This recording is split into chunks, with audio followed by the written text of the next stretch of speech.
মেঘ বলতে আপত্তি কি? বেশ, বলতে পারি। ছাদের উপর মেঘ দাঁড়াতো ফুল পিসিমার বাড়ি। গ্রীষ্ম ছুটি চলছে তখন। তখন মানে কবে? আমার যদি 14, মেঘের 16-17 হবে। ছাদ থেকে হাত ছানি দিত। ক্যারাম খেলবি? আয়। সারা দুপুর কাহাতকার ক্যারাম খেলা যায়। সেই জন্যেই জোচ্চুরি হয়। হ্যাঁ, জোচ্চুরি হতো আমার যদি 14, মেঘের 15-16 মতো।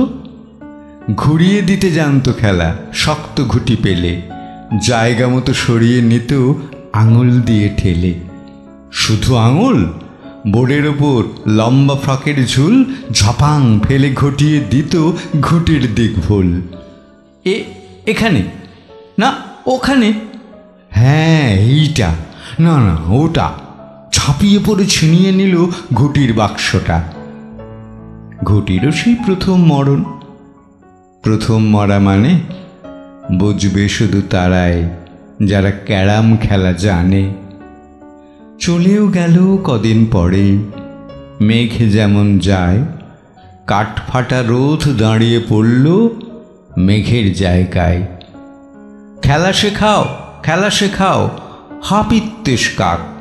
কলসিতে ঠোঁট ডুবিয়েছিল, জল তো পুড়ে খাক। খা খাওয়া সেই কলসি আবার পরের বছর জলে ভরল কেমন তোমায়? থামো, ওসব কি কেউ বলে? আত্মীয় হয়, আত্মীয় হয়। আত্মীয় না ছাই? স্পষ্ট করে বলো এবার, সব জানতে চায়। 2-3 ক্লাসের বয়স বেশি। গ্রীষ্ম ছুটি হলে ঘুরেও গেছে 2-3 বছর, এই জানে সকলে।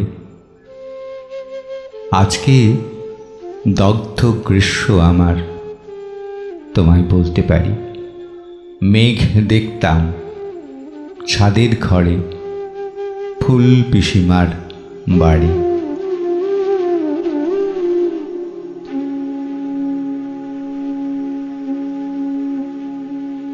জয় গোস্বামীর একটি অসাধারণ কবিতা, মেঘ বলতে আপত্তি নেই।